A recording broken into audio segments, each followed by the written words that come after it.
Okay, good morning, everyone. Now, I've got the fourth slot. I appreciate we've been here for a while, so I'm going to do two things. We're going to try and change the theme a little bit here and also go quite quickly. I'm conscious that time's moving on. Thank you very much for the invitation to be here this morning. We're really excited at Shazaam because we truly believe that this is the year that we see another major inflection point for consumer empowerment. Let me just start by asking the question before I go too far. How many people know of Shazaam? Has anybody used the app on their phones? Okay, thank you very much. I suspect many of you do not know what we've done in television, and so whilst at conferences I like to speak about industry and not sit through too many company-rich presentations, I've actually been asked to share some of the experiences we've had in North America for Shazaam for TV. This is working with the broadcasters and the advertising community, but also about how fast we've seen consumer behavior change in the IP&TV space, and particularly second screen apps. So why have we seen it change, and where is our heritage? Our company is really based on mobile. We're a mobile app provider, and one of the reasons why we've seen people shift so rapidly is because by the end of this year there'll be 6 billion phones in the world. That dwarfs the 250 million connected TVs. But perhaps most importantly, 80% of us have our mobile phone with us whilst we're watching television. So I wanted to just start off by giving you an example of Shazaam working with a broadcaster, and this is actually from NBC Universal. This is a sci-fi network, and this is how the Shazaam service works around television. Being human is hard enough, even if you're not different. But with Shazaam, life can be a little easier. Let me just get this straight. Download the free Shazaam app for your smartphone. Hold it up to your TV during Being Human every week and get exclusive videos, downloads, sweepstakes, and more. How could I possibly say no to that? It's that simple. Life doesn't have to be so hard. Totally. Being Human, an original series, Mondays at 9, only on Sci-Fi. Imagine greater. All right. So this is about, for the broadcasters, this is about driving ratings to the show. It's about extending engagement, giving people a reason to watch the show in real time, not DVR, not fast forward through the ads. And we've worked with every major broadcaster in North America now. All of these broadcasters are deploying second screen experiences to take advantage of the behavior and where people are spending their time. 90% of people are watching a second screen, typically on Facebook and Twitter whilst they're watching TV now. That was a Nielsen survey result. And that could be the iPad, that could be the cell phone, it could be another device. But the reality is that the eyeballs are focused on the second screen rather than the primary screen. And that's bothersome, I don't have to tell you that, for the broadcast community. They want the attention focused on the show, and they want to drive the check-in to the show itself. Let's have a look at some of the results. So this is the number of Shazaam tags compared to the number of tweets and Facebook likes around a TV series.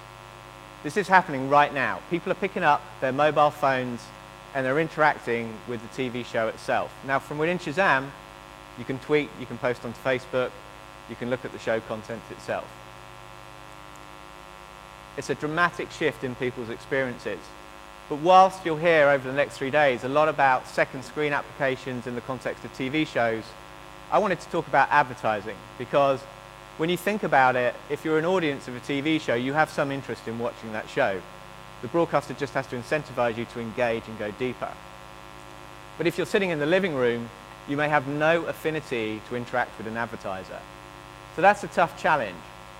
The question is, how is an advertiser going to extend their engagement with the audience?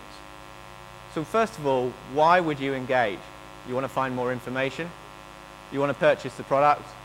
You want to share that experience on social networks? We know about this democratic advocacy today, whereas a marketeer, you can't tell somebody what's a good product and that they want to buy the product. They need to believe they've discovered the solution, they've discovered the product, and they want to talk about it on the social networks and introduce it to their friends.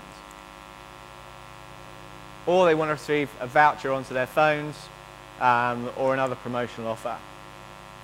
Why on a second screen specifically? Well, first of all, scale. Mobile phones are the most pervasive device, but if you follow the iPad sales and the connected netbooks, you know that more and more people now have this second device in close proximity to them. And that's really the second point. Most households now with children over the age of 11 have a mobile phone or a device for every individual in the household. And the majority of those devices are sitting on the coffee table or sitting on the settee when people are watching the television set. It's non-disruptive. What we mean by that is you don't have to press the red button to interact with the show, to interrupt the show, sorry. You can have an interactive experience whilst you're still viewing the show on the primary screen. And it's personalized. So each one of us has our own device. That means when I'm watching a reality TV show, I can vote for the contestant. Somebody else in the household can go and buy the content or a piece of music, if it's something like the X Factor. And for somebody else in the household, they can be on Facebook or Twitter. We can all have our personalized viewing experience around the TV show itself. And in the context of advertising, it's portable. And that means that when I participate with an advertiser, like for example a pizza company, when I Shazam that advert, it's always going to stay on my device, and I'll always be able to redeem that 2-for-1 pizza offer at a Domino's pizza outlet until Domino's expires the promotion for me. And when I'm out of the home, I don't have to think about the voucher. It's always going to be on the device that I interacted with the advert itself. It's going to be with me in the restaurant, and I can redeem the offer. This gives a much higher return on investment and the advertising dollars that people are spending on television. So let me ask a question of the audience. What do you think would be the first thing that you will do when you're watching a commercial break tonight on television? Make a cup of coffee, go and get something to eat, or go to the toilet. 60% of people pick up their mobile phone when an ad break comes on. Pretty astounding, right? What do? Well, they're probably not interacting with the advertisers right now. So why would somebody interact with advertising? We talk about call to actions. You may have heard it this morning. This is about on-screen prompts educating people that there's a piece of content that you can engage with. And it doesn't get much harder than for an advert. So the way we work with people is that people put the Shazam logo in the advert or on the TV show, and that's the prompt to engage. Why would you do that with a company that's smaller than your brand? Well, let's talk a little bit about Shazam. We're the 4th largest app of all time. We've got 180 million users, and we're growing at over 1.5 million new users every single week. In fact, we added over 75 million users in the past 12 months. And that rate's accelerating. It sounds like a lot of people, but it's not. It's only 4% of the market opportunity. There's 6 billion devices in the world today, and we only have 180 million users out there.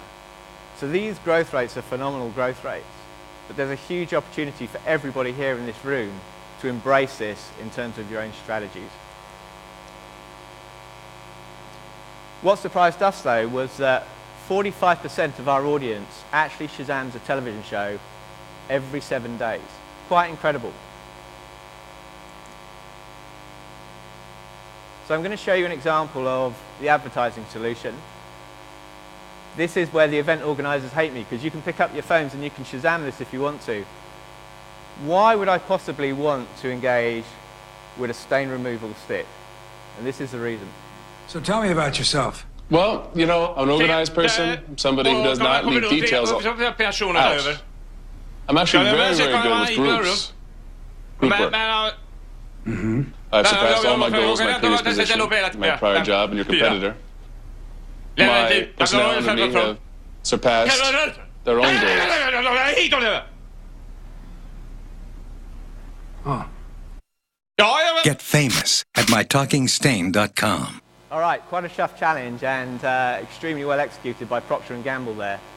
So comedy is a great way of engaging an audience, and what you got if you actually engage with that advert is you got the coupon, but it was very viral. It's a very viral campaign. It was, what is the stain saying? What's the voice of the stain? Put it on your phone as a ringtone. And it was a tremendously successful campaign last year in the States. But it doesn't have to be quite as creative as that. This is Pillsbury. This is a straightforward, ready-made cake mix company. And if you Shazam their ad, you can see our logo up on the screen there. what do I get on my mobile phone by way of a reward? Well, the first thing is I get the recipe. So how do I make this? What are the ingredients? When I go to the supermarket store, I saw the Pillsbury advert on TV. I can't remember if there was any extra ingredients I need to buy. I get a video. So whether this is on an iPad or a phone, I can actually watch back how I make that cake. And I can set my phone up for alerts. And this is the great thing for the advertiser is we now know that you've held your hand up towards a product or a brand, so you're interested, right? This is not a normal behavior to point towards a commercial advert on television. But that means they can send you alerts of other recipes, other products, other offers and promotions. So this continues as an engaging experience beyond just the traditional broadcast. And we've worked with over 100 of the major brands now in the States. And here are some of the results. 65% of people that interacted with a television advert using Shazaam went on to look at additional content. So what that means is that you saw the advert in your living room and people engaged with the ad and they spent time with the brand on their mobile pages. That's a pretty phenomenal engagement rate for anybody in the advertising space. A Super Bowl ad this year cost $7 million for 60 seconds. It's one of the biggest media events outside of the Olympics every year.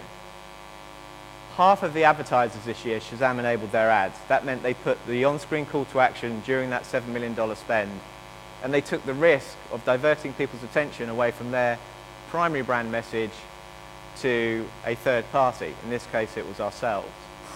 But they did that because of the response rates. This year at the Super Bowl, people Shazammed the adverts as much as they tweeted and posted on any other social network in totality. So adding up all the posts, all the likes, every other interaction on social, the number of interactions were the same as the number of people that took their cell phone out and engaged with the advertiser using Shazaam. Consumer behavior is changing, and it's changing far faster than we'd ever imagined. And here's the last metric, an amazing purchase rate. Why is that? Because when you're in the moment, when somebody's caught your attention, you will take an action. And that for us is the power of the second screen. And for everybody in this industry, people will really change their behavior and spend time with your programming content or your brand. So, I said I'd keep it short.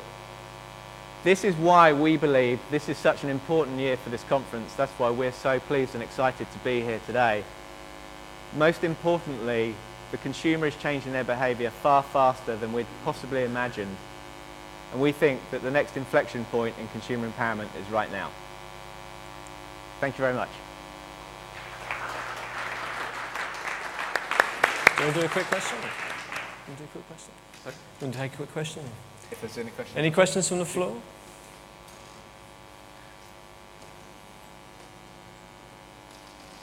There's one over there. Hi, I was wondering, does Shazaam skew towards any particular demographic?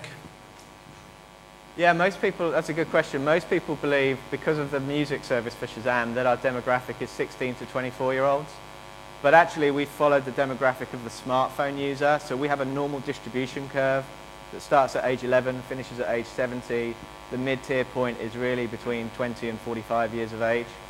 53% of our users have a household income over $100,000, and over half our users have children in the household as well. So because of the proliferation of smartphones, what you're finding here is it isn't just about the millennium. I mean, they're an important segment that was discussed earlier, but people that are using these devices to interact with television are the audience that you really want to be talking to. Okay. If there's nothing else, then we'll, there's one more back. Oh, sorry, my name is Maxwell from South Africa. I just wanted to check what categories of mobile devices does Shazaam works on? Is it all mobile devices, cell phones, different technologies, 2G, 3Gs, 4Gs, those kind of things? That's a good question. I like that question because I think a lot of people are still thinking about their mobile strategies, and we've been in mobile for 11 years, so we're across every platform, every operating system. We're in 200 countries around the world, and we support what we call the low-end, mid-tier devices for territories like the Middle East, Africa, Asia Pacific, where you don't have all of these smartphones. But I would say that if you look at the interaction and how much time is spent on these devices, the biggest growing platforms, unsurprisingly, are iOS, iPhone, and Android operating systems. And you can have a very commercially feasible strategy just by building apps for those two OSs.